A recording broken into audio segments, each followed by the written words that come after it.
दोस्तों जैसा कि आपका नेक्स्ट सीटेट जो है वो दिसंबर में होने जा रहा है। जो अभ्यर्थी 20 अगस्त को सीटेट का एग्जाम दे चुके हैं, किसी ना किसी वजह से उनके रह गए हैं कुछ नंबरों से, तो उनके यही कमेंट आ रहे हैं मैम बिना कोचिंग के हम जो है सीटेट एग्जाम कैसे पास करें। वही जो अभ्यर्थी जिनका फर्स्ट अटेम्प्ट है उनके भी कमेंट आ रहे हैं कि मैम बिना सीटेट के हम कैसे जो है बिना कोचिंग के कैसे हम सीटेट एग्जाम को पास करें, क्या हमें करना चाहिए क्या नहीं करना चाहिए। तो सब कुछ हम लोग डिटेल में जानेंगे दोस्तों, चाहे आपको पेपर फर्स्ट देना हो या पेपर सेकंड देना हो।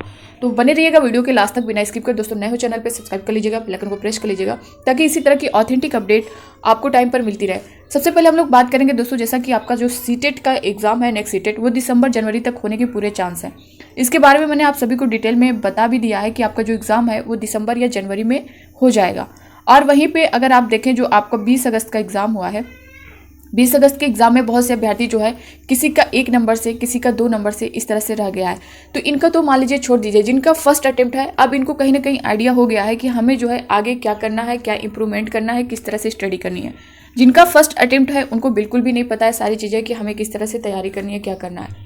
दोस्तों देखिए, चाहे आपका पेपर फर्स्ट हो या फिर पेपर सेकेंड हो, हम लोग यहाँ पे दोनों की बात करेंगे। और मैं आपसे यही कहूँगी, चाहे आपका डीएलएड हो या फिर बीएड हो, आपको पेपर दोनों देना चाहिए। बीएड के लिए तो मान लीजिए अब पेपर फर्स्ट को लेकर के जैसा कि आपने देख ही लिया है कि जो भी रिजल्ट आया है, केवीएस का रिजल्ट आया है, बिहार का रिजल्ट आया है, इसमें जो है इनको बाहर कर दिया गया है, इनका कोई रिजल्ट शो नहीं कर रहा है। तो आप डीएलएड की अगर बात करें इनके लिए, तो मान लीजिए पेपर 2 अभी आप लोग अपना ऑप्शन रखिए। फिर जैसे ही मानिए कोर्ट की तरफ से कोई जो है नोटिस आती है या कोई फैसला लिया जाता है तो उस पर जो है मैं आप सभी को डिटेल में बता दूंगी। लेकिन डीएलएड वाले जो हैं इनको पेपर फर्स्ट और सेकंड दोनों देना चाहिए। बहुत से अभ्यर्थी यही है कि हम डीएलएड किए हैं तो हम तो पेपर फर्स्ट के लिए ही हैं। लेकिन दोस्तों अगर आप पेपर फर्स्ट देंगे तो आप प्राइमरी में भी एलिजिबल होंगे, पेपर सेकंड देंगे तो 6 to 8 की कहीं पर भी, चाहे आपके स्टेट में चाहे अदर स्टेट में कहीं भी कोई वैकेंसी आ रही है तो आप उसके लिए एलिजिबल होंगे। जैसा कि बिहार में 6 to 8 के लिए नवंबर में विज्ञापन आ जाएगा, तो आपका पेपर सेकंड क्लियर रहेगा तो आप लोग कर लेंगे। अब बात करेंगे आपको सीटेट की तैयारी किस तरह से करनी है।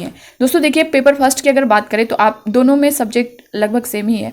तो यहाँ पे आप देख सकते हैं पेपर फर्स्ट में बात करें हम लोग यहाँ पे तो आपका सीडीपी है और ईवीएस है, मैथमेटिक्स है, हिंदी है और आपका जो है लैंग्वेज का पेपर है। लैंग्वेज में आप क्या ले सकते हैं, उर्दू है, संस्कृत है, इंग्लिश है। इसमें से कोई आप एक जो है ले सकते हैं, तीनों में से जो आपका स्ट्रांग आपको लग रहा हो, आप अच्छे नंबर ला सकते हैं, आप ले सकते हैं। यही चीज़ें आपके पेपर सेकंड में भी है। बस क्या है कि यहाँ पे ईवीएस आपका चेंज हो जाएगा। आपने जो आपका जो स्पेशल सब्जेक्ट होगा ग्रेजुएशन में जो आपने जो भी किया होगा बीएससी या बीए, उसके अकॉर्डिंग, जैसे अगर आपने बीएससी किया होगा तो आपका यहाँ पे साइंस और मैथ तो रहेगा ही, यहाँ पे साइंस ऐड हो जाएगा।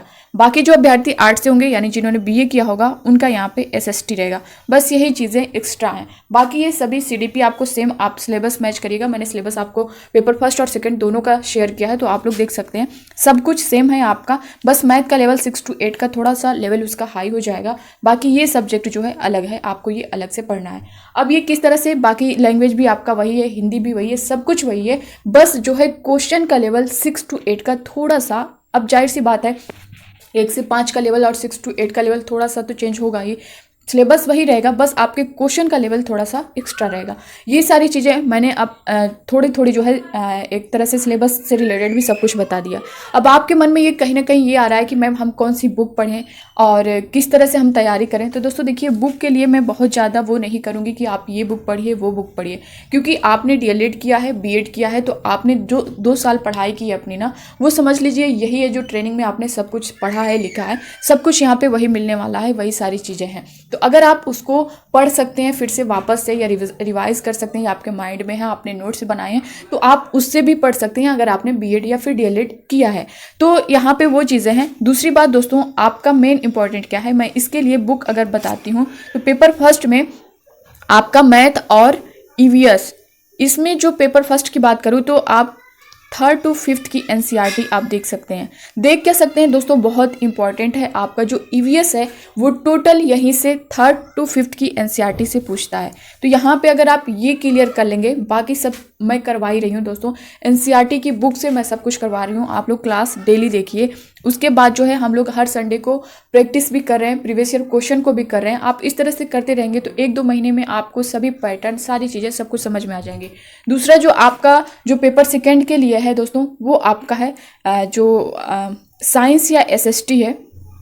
एसएसटी या साइंस की बात करें यहाँ पे, तो ये भी आपका 6 to 8 की जो एनसीईआरटी है ना, ये आप अगर पढ़ लेंगे तो यहाँ पे आपके सारे जो क्वेश्चन है वो आराम से सॉल्व हो जाएंगे।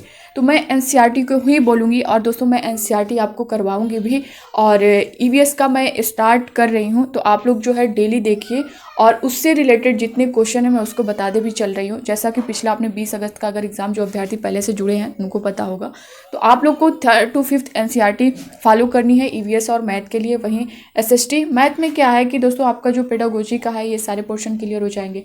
एसएसटी का भी वही 6 to 8 साइंस, और जो साइंस और एसएसटी है वो 6 to 8 की एनसीईआरटी से आपको पढ़ना है। ये सारी चीज़ें थी। दूसरी बात दोस्तों, यहाँ पे प्रीवियस ईयर क्वेश्चन बहुत इंपॉर्टेंट है। आप प्रीवियस ईयर क्वेश्चन जो है यहाँ पे आपको चैनल पे खुद मिल जाएगा।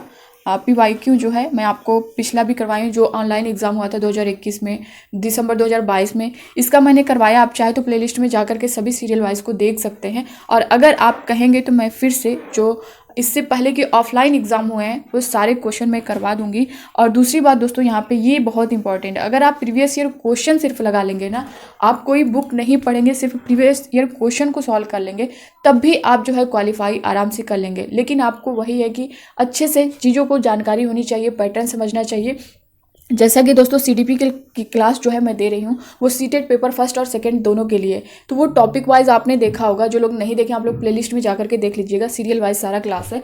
उसमें मैंने उन टॉपिकों को पहले दिया है जहाँ से क्वेश्चन बार बार उठाए जाते हैं, जहाँ से क्वेश्चन 2 से, जैसे जीन पियाजे है, वाइगोस्की है, कोहलबर्ग है, इन सब से सीडीपी के 30 क्वेश्चन में आप देखेंगे कि 10 क्वेश्चन सिर्फ जो है जीन पियाजे, वाइगोस्की, कोहलबर्ग और हावर्ड गार्डनर, सिर्फ इन चारों को मिला के आपके 10 क्वेश्चन यहीं से बन जाते हैं। तो आप क्यों ना पहले उन टॉपिक को तैयार करें जहां से क्वेश्चन फिक्स है कि इतने आने ही आने हैं। तो ये सब मैं करवा चुकी हूं, आप लोग देख लीजिएगा। ईवीएस आप लोग का स्टार्ट ही है, ईवीएस भी आप लोग देखते हुए चलिए। दूसरा दोस्तों, मैंने प्रीवियस ईयर क्वेश्चन के बारे में बता दिया। प्रैक्टिस सेट भी आप अगर हो सके तो डेली करिए, नहीं तो अभी जो है कम से कम जिन अभ्यर्थियों की चीज़ें कॉन्सेप्ट नहीं क्लियर है, आप लोग एक बार सिलेबस को देख लीजिए, उससे रिलेटेड जितने क्लास मैं दे रही हूँ उसको देखते हुए चलिए। और उसके बाद जो है दोस्तों प्रैक्टिस मैं खुद करवाऊंगी। प्रीवियस ईयर भी आप लोग कमेंट बॉक्स में कमेंट करके बताइएगा, तो मैं स्टार्ट कर दूंगी डेली सभी सब्जेक्ट का। तो दोस्तों ये थी इससे रिलेटेड पूरी जानकारी। बहुत से अभ्यर्थियों के कमेंट आ रहे थे कि मैम हम लोग जो है कोचिंग करना चाहिए या नहीं करना चाहिए। तो दोस्तों देखिए, मुझे नहीं लगता है कि सीटेट में आपको बहुत ज़्यादा, ये जानते हैं 75 नंबर की जो पेडागोजी होती है, इसमें आपका जो है कॉमन सेंस यूज़ करना है बस। बहुत से अभ्यर्थी हैं, पढ़ते हैं, नोट्स बनाते हैं, ये करते वो करते हैं, लेकिन जो है लास्ट में आप देखते होंगे। तो दोस्तों इसमें क्या है कि आपको मेन चीज़ों को गाइडेंस की ज़रूरत होती है, आपको मेन कहाँ से कितनी चीज़ें कवर करनी है। पूरा सिलेबस पढ़ना बहुत ज़रूरी नहीं है, उसमें से आप कितना ले रहे हो, कितना आपके एग्ज़ाम में कहाँ से बार बार पूछ रहा है, ये बहुत ज़रूरी होता है। तो ये चीज़ें आपको जानकारी होनी चाहिए। दूसरा मैंने बताया आपको प्रीवियस ईयर क्वेश्चन बहुत इंपॉर्टेंट है, एनसीईआरटी बुक बहुत इंपॉर्टेंट है, और जो है प्रैक्टिस आप जितना करेंगे आपके लिए उतना फ़ायदा होने वाला है। तो दोस्तों और मैं आपको बता दूँ, चाहे आप जनरल हो, ओबीसी हो, एससी हो, एसटी हो, आप ये मत लेकर के चलिएगा कि आपके स्टेट में रिजर्वेशन आपको जितना मिल रहा है उसके अकॉर्डिंग मत चलिएगा। आप जो भी होंगे दोस्तों आपको 90 प्लस लाना है, और आप 90 का भी टारगेट मत रखिएगा, आप लोग 120 प्लस का टारगेट रखिएगा। अगर आप 120 प्लस का टारगेट रखेंगे तो दोस्तों कितना भी माइनस आएंगे ना, कितना भी माइनस आएंगे तो आप जो है 110 या फिर 100 प्लस पे रहेंगे। अगर आप 90 का लेकर के चलेंगे, या मान लीजिए जो ओबीसी 82 क्वालिफाई होते हैं 82 का लेकर के चलेंगे, तो दोस्तों आप इसी के आसपास रह जाएंगे। तो आपको इतना बिल्कुल नहीं सोचना, आप लोग को 120 प्लस लेकर के चलना है, तब जो है आप पूरी तरह से सेफ रहेंगे। जैसा कि आप देख भी पा रहे होंगे कि आपके स्टेट में कोई वैकेंसी नहीं दिख रही है, तो आप जो है अदर स्टेट में अप्लाई कर पाएँ, ये आपको होना चाहिए।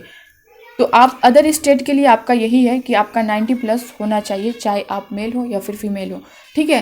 तो अदर स्टेट में आपको जनरल में ही काउंट किया जाता है। तो आई होप कि आपको ये सारी चीज़ें क्लियर हुई होंगी। तो वो वीडियो दोस्तों आप लोगों को थोड़ा भी हेल्पफुल लगा होगा तो आप लोग लाइक करिएगा, और इस वीडियो को ज़्यादा से ज़्यादा शेयर करिएगा, ताकि हर अभ्यर्थी तक पूरी जानकारी पहुंच सके। मिलते हैं नेक्स्ट अपडेट के साथ, तब तक के लिए बाय बाय, टेक केयर। और दोस्तों इससे रिलेटेड कोई डाउट होगा या कोई क्वेश्चन होगा आप लोग का, तो कमेंट बॉक्स में कमेंट करके पूछ सकते हैं। Thank you.